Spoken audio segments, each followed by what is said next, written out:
Hey y'all, welcome to Facing the 50s. My name's Deanne. Those of us in this mature skin category, we may have redness and hyperpigmentation and some darkness under our eyes. And that means that we might not be able to use some of those techniques that we see in other videos. So today I'm going to share with you some tips that are especially great for mature skin on how we can get that better coverage and it still look natural on our skins. So let's get right to it. Okay, so I've already got my eyes done. Now let's jump into my tips. And to help you remember them, I want you to think of a cat. C-A-T. That'll make more sense as we go through.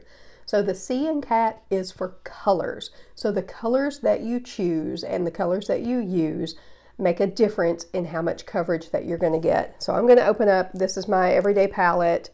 These are the three colors I use pretty much every single day. Every now and then if I want a little bit more brightness, I'll throw this one in, but these are my three colors.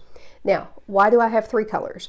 Because my face is not all one color. If you look, I have got redness on the nose, on the cheeks, on the chin, up here. I've got redness pretty much everywhere. I have got darkness. It's kind of a dark blue right there in the under part of my eye. I've got a little bit of darkness here on the outside corner of my eye.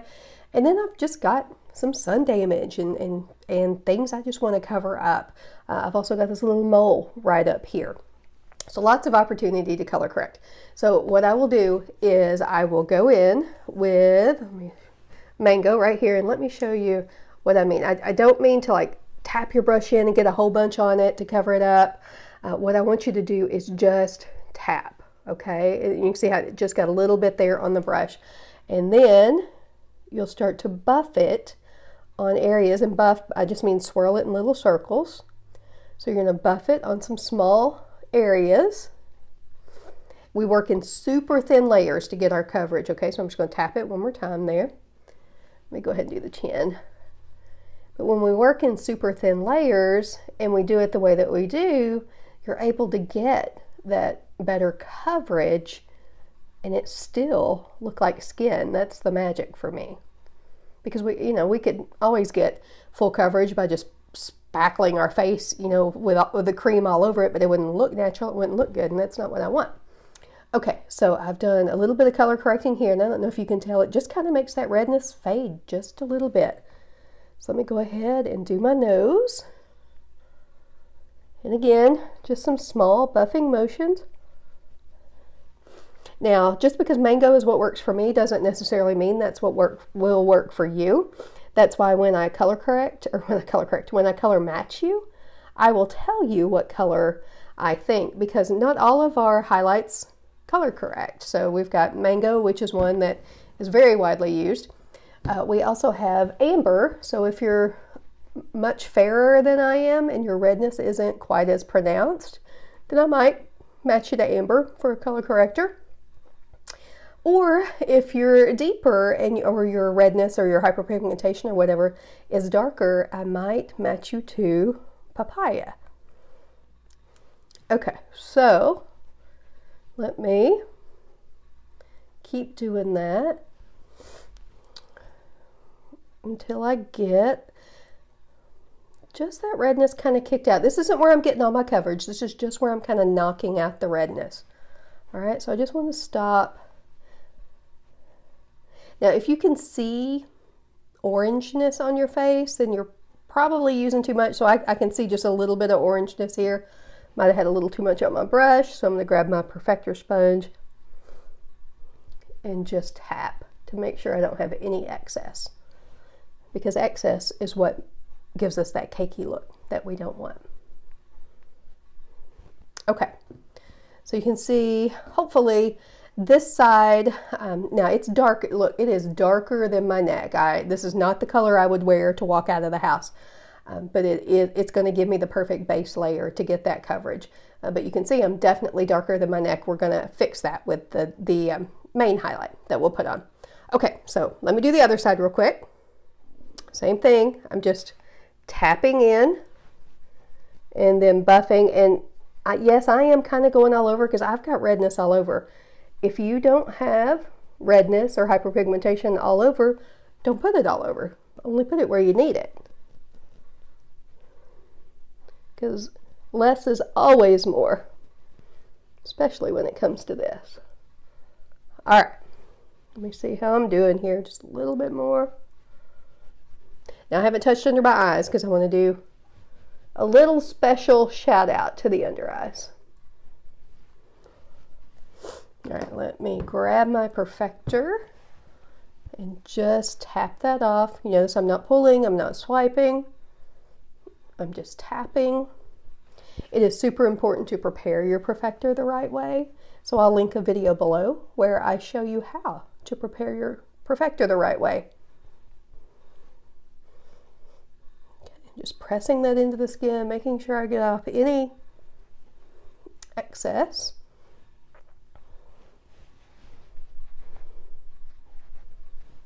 Okay, so again, my face is darker than my neck. It's all going to work out, I promise. Okay, so I've got most of my color correcting done. Just one more place I need to add a little bit, and that's going to be right here underneath my eyes. So I'm going to dip it just a little bit, just like I did, and very gently just buff that in, just so I can start to get rid of that darkness. Okay, let me get a little bit more for this side. These are super, super soft brushes too, so you don't have to worry about it being scratchy under the eye. And I always like to get just a little bit in that outside corner to make sure I'm going to be able to brighten that up. Okay, so that started my color correcting. Now I'm going to grab my Perfector. Just make sure I don't have any excess there. So now I've got my color correcting. It's time to move on to our second category. So C was for color, A in cat is for application. Now I'm pretty sure that if you're watching this video, you've seen other videos or you've checked out Instagram or Pinterest, you have seen the pictures of the artists that have all the dots of the colors all over their face, right? They've got the brown here on the outside for the contour and the highlights where they need them, and then just a little pop of a pretty lip and cheek. And then they take a brush, they swirl it all together, and voila, it's magic. Perfect face. Well, maybe, maybe not. I will say, if you have, if you want very natural coverage and you don't have a lot that you want to cover up, sure, that's a fantastic way to apply it. However, I've got things I want to cover up, and I just worked really hard with that mango to make sure that I could get them covered. So I'm going to use the layering technique. And I don't want you to think that because we're going to layer it, that it's going to be thick and heavy. It is not. That's why I'm sharing these tips with you. So what I'm going to do, I'm going to grab my brush and I'm going to go into my main highlight. So I color corrected here with Mango. Now I'm moving up to Candlelit, and this is 2 or 3 shades lighter than the Mango. So I'm going to go into Candlelit. Same thing, I'm just going to take my brush and dip it in. So I've got just a little bit there on it, and work in thin layers, okay? And with this, I'm going to stipple it where I either want more coverage or where maybe Mango is a little warm, because it's darker here than my neck, so I'm definitely going to put a little Candlelit here on my jawline. And notice I am pressing. I am not buffing this, because if I start buffing this, all it's going to do is move all of that Mango that I just put on. And the combination of for me, the Mango and Candlelit, but whatever colors I pick for you, that combination is what's going to give you that coverage. Now, sometimes people think, well, can't I just use my main color and put on more of it? Again, some of the colors don't color correct our issues. So if I were to go in and try to put on enough Candlelit to color correct all of my issues or to cover it, I would start getting thick. And it would start pulling me heavy, cakey, and even yellow, even though Candlelit's a neutral, but it has sort of a yellow undertone. Okay, so I've just done basically half my face.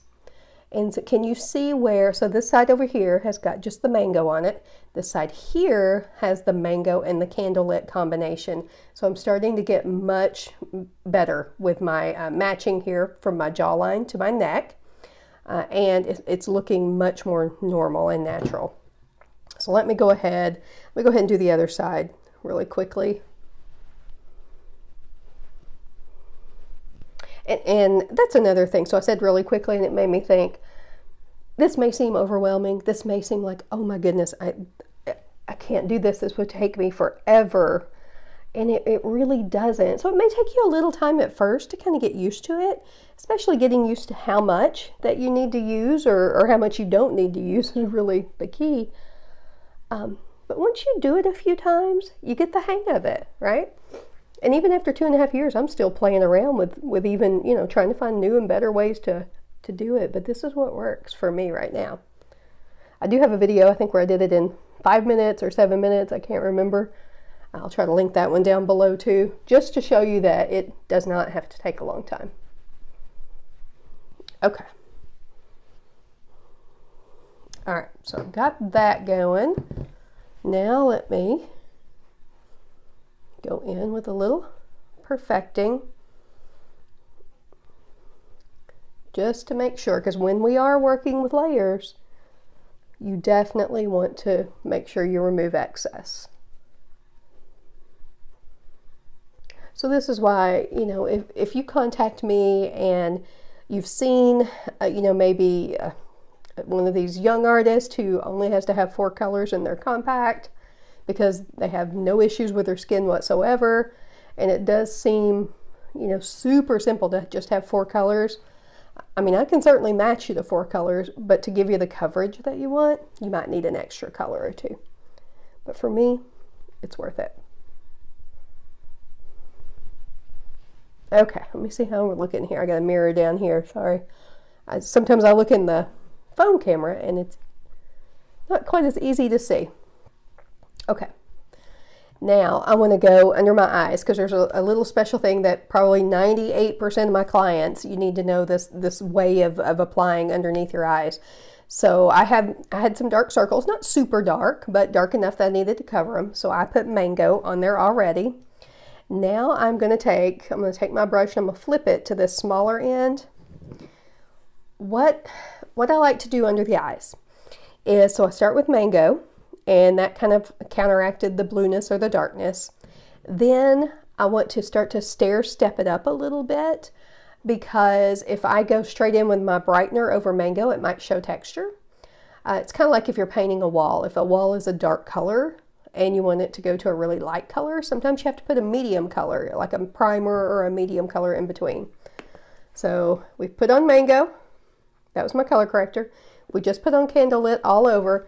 I'm going to take just one little dab of that Candlelit and put right here under the eye.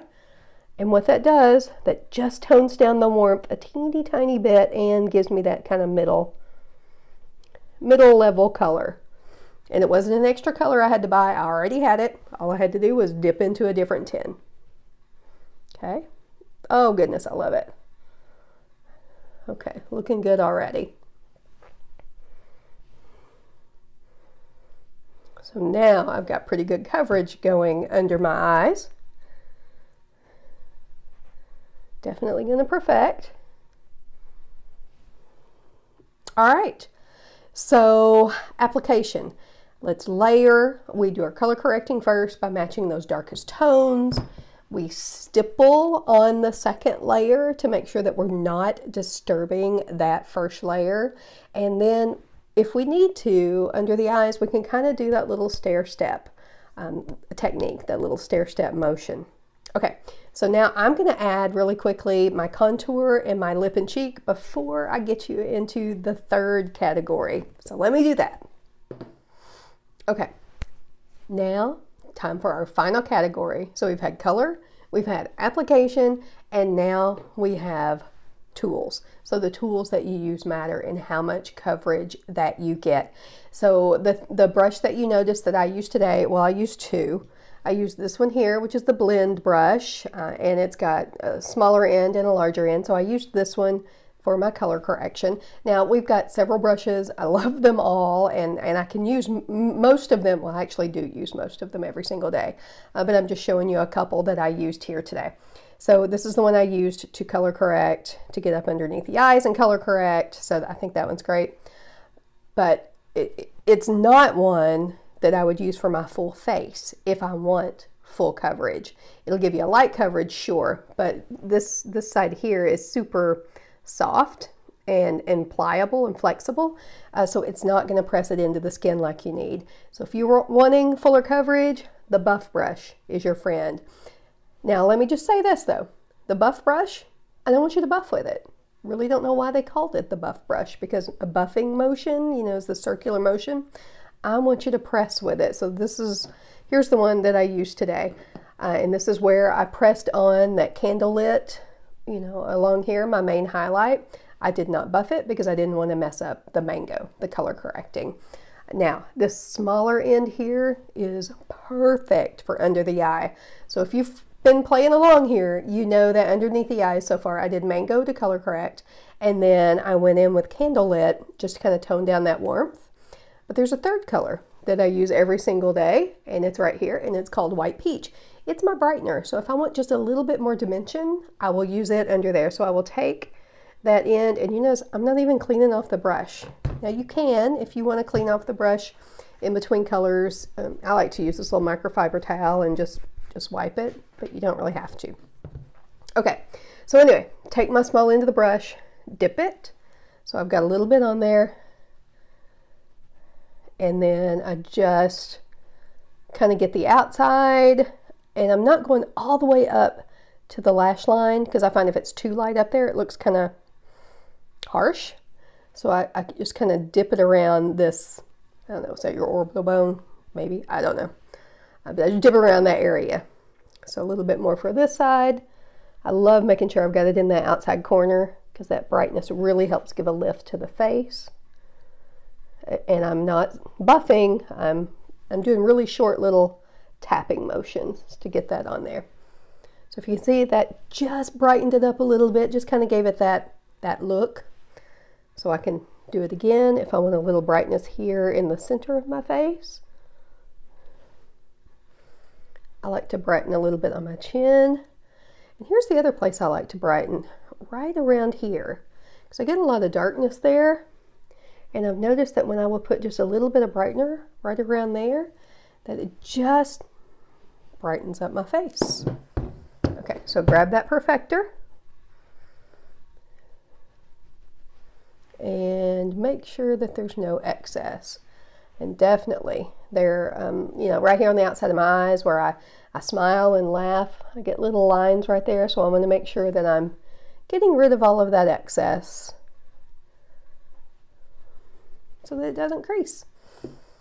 Okay, well, other than just maybe setting it, so I'll go down here to the third level where I've got all my eyeshadows. I've got my vanilla dust. So I will take, you can take many of the different, I'm just going to take a clean blend brush and just dip it in there and just get my hair out of the way and just tap it lightly there so that I've worked hard to get that coverage under my eyes. This way it will not move, won't budge. Now you can do it in other places too. So if you find that, you know, your T-zone tends to maybe get a little oily, or if it wears off there, you can certainly use just a little bit of the powder there to set it.